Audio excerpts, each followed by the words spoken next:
إذا كانت ساقك مؤلمة ومتورمة، أو تشعر وكأن صخرة ثقيلة وضعت عليها، أو تشعر وكأن تدفق الدم قد تغير، فقد تكون هذه علامات على وجود جلطة دموية، وإذا تجاهلتها فقد تصبح مشكلة. ولكن لا تقلق، بهذا الفيديو حساريكم كيف يمكنكم إذابة جلطات الدم باستخدام بعض الفيتامينات وعدة أطعمة لذيذة وبعض الحيل البسيطة. تتخلصون من ألم الساق وتشعرون وكأنكم تمشون على السحاب، والأخيرة هي الأهم على الإطلاق. سعوا ألا تفوتوه، وإذا وجدتموه مفيدا اكتبوا لنا في التعليقات، ولا تنسوا دعمنا بالإعجاب والتعليق. شكرا لمرافقتكم أيها الأعزاء. ما هي الجلطة الدموية؟ هي نوعا ما مثل ازدحام مروري شديد في شوارع جسدك.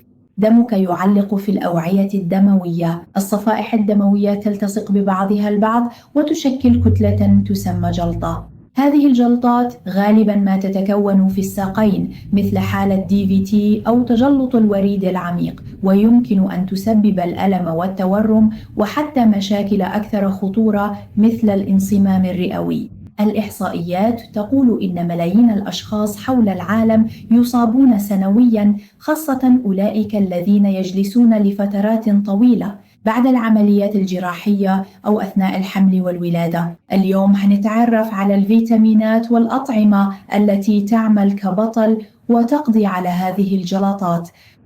تتكون الجلطة الدموية عندما يتحرك دمك ببطء في الأوردة، أو عندما تتعرض الأوردة للتلف، أو عندما ينتج جسمك صفائح دموية أكثر من اللازم.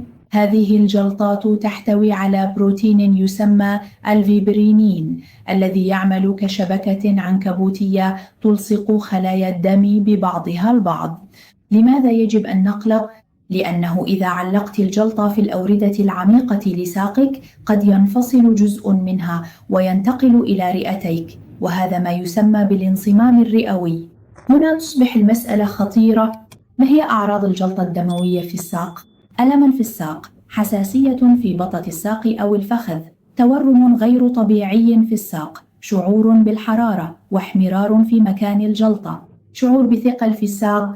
إذا كانت لديك هذه الأعراض لا تقل، أكيد وقفت كثيرا، راجع الطبيب فورا. لكن لا تقلق، اليوم سنتعلم كيف نمنع هذه المشاكل بالتغذية والفيتامينات، أو حتى إذا كان هناك جلطة نساعد في إذابتها. حسنا، الآن نصل إلى الجزء الجيد من القصة.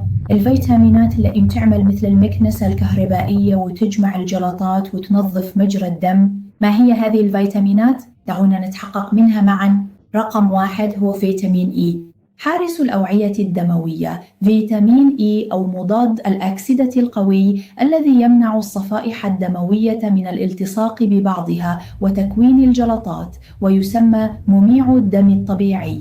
أين نجده؟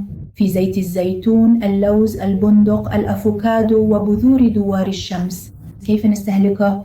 حفنة من اللوز كوجبة خفيفة، أو ملعقة من زيت الزيتون في سلطتكم. سأحكي لكم قصة حقيقية عن أحد المرضى الذين كنت أعرفهم. كان يقول إن ساقيه كانتا ثقيلتين، ومع تناول حفنة لوز يوميا وزيت الزيتون بطعامه شعر وكأن ساقيه أخف. الجرعة الموصى بها حوالي 15 ملغراما يوميا وفقا للهيئة الوطنية للصحة، لكن إذا أردت تناول المكملات استشري طبيبك، لأنه قد يسبب نزيفا إذا كان كثيرا. الرقم الثاني هو فيتامين سي، يقوي جدران الأوعية الدموية. يقوي جدران الأوعية الدموية ويقلل الالتهاب. قلة الالتهاب تعني فرصة أقل للتخثر. أين يمكننا العثور عليه؟ في البرتقال، الفلفل الحلو الأحمر، الفراولة، الكيوي والبروكلي. كيف نستهلكه؟ كوب من عصير البرتقال الطازج في الصباح، أو طبق سلطة مع الفلفل الحلو. ملاحظة جيدة: أظهرت دراسة في إحدى المجلات أن الأشخاص الذين يتناولون فيتامين سي أكثر لديهم تدفق دم أفضل، ويكون خطر الإصابة بالانصمام لديهم أقل. الجرعة الموصى بها هي من 75 إلى 90 ملغرام يوميا للبالغين. العنصر التالي هو فيتامين ك الذي ينظم عملية تخثر الدم. فيتامين ك معقد قليلاً. هذا الفيتامين يساعد الجسم على تنظيم عملية تخثر الدم، أي أنه لا يجعل الدم يتخثر كثيراً ولا يصبح رقيقاً جداً. أين يمكن العثور عليه؟ يوجد في الخضروات الورقية الخضراء مثل السبانخ، الكالي والجرجير. ملاحظة مهمة: إذا كنت تتناول أدوية مميعة للدم مثل الوارفارين تحدث مع طبيبك عن فيتامين ك، لأنه يمكن أن يقلل من فعالية الدواء. كيف نستهلكه؟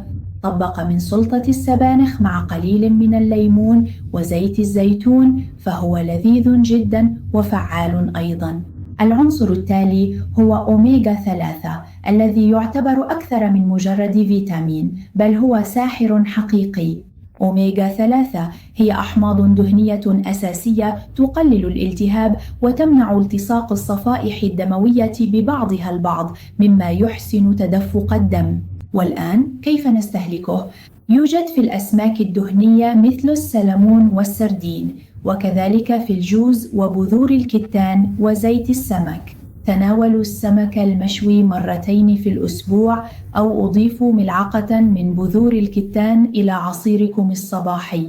الفيتامين التالي هو فيتامين B3 أو النياسين الذي يحسن تدفق الدم ويخفض الكوليسترول الضار أو LDL، مما يساعد في الوقاية من تكون الجلطات الدموية. أين يمكن العثور عليه؟ يوجد في الدجاج، الديك الرومي، الفول السوداني والحبوب الكاملة. كيف نستهلكه؟ ساندويتش دجاج مشوي مع خبز كامل الحبة يشبعك ويسعد شرايينك أيضاً. الجرعة الموصى بها هي من 14 إلى 16 ملغ في اليوم. تناول مكمل النياسين فقط تحت إشراف الطبيب.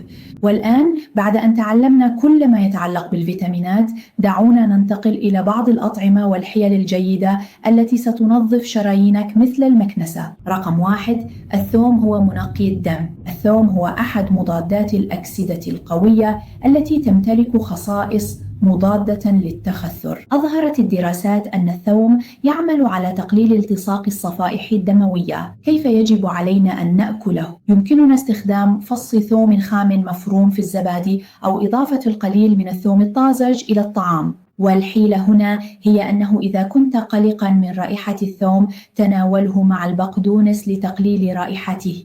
الثاني هو الزنجبيل. يدفئ الشرايين. الزنجبيل له خصائص مضادة للالتهابات ويمنع التصاق الصفائح الدموية. ضعوا قطعة من الزنجبيل الطازج في الشاي أو السموثي الخاص بكم.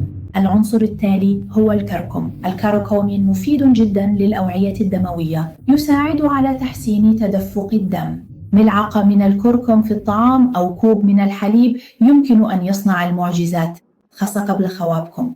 العنصر التالي هو الماء. يجب ألا تدعوا أجسامكم تصاب بالجفاف، لأن احتمال تشكل الجلطات يزداد. لا تنسوا شرب 8 إلى 10 أكواب من الماء يومياً. التمارين الخفيفة مثل المشي، اليوغا، ركوب الدراجة، كل هذه تساعد على تدفق الدم في الأوعية الدموية وتمنع تشكل الجلطات. 20 دقيقة من المشي السريع يومياً.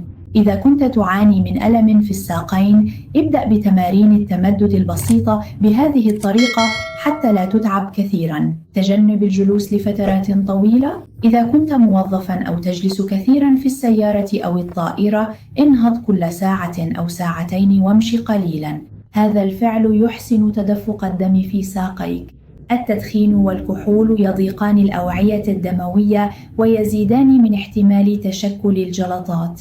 قم بإجراء فحوصات منتظمة، وإذا كان لديك تاريخ عائلي من الجلطات الدموية أو أعراض مشبوهة مثل تورم أو ألم في الساق، تأكد من استشارة طبيبك، ويمكن لفحص بسيط مثل دوبلر بالموجات فوق الصوتية أن يطمئنك. إذا كنت تتناول أدوية مميعة للدم مثل الوارفارين أو الأسبرين، فلا تتناول أي مكملات بدون استشارة الطبيب. خذوا أعراضاً خطيرة مثل ضيق التنفس، ألم الصدر أو تورم شديد في الساق على محمل الجد، واذهبوا فوراً إلى قسم الطوارئ. حسناً أصدقائي الأعزاء، وصلنا إلى نهاية الفيديو. شكرا لأنكم رافقتموني حتى نهاية الفيديو. إذا أعجبكم الفيديو ووجدتموه مفيدا سأكون ممتنا إذا قمتم بالإعجاب به وكتبتم الرقم 20 في التعليقات، وكذلك شاركوا الفيديو مع أحبائكم حتى تساهموا في نقل المعلومات. وإذا لم تشتركوا في القناة بعد اشتركوا حتى لا تفوتوا محتوياتنا القادمة. قدروا صحتكم واعتنوا بأنفسكم، وإلى اللقاء في الفيديو القادم. في أمان الله.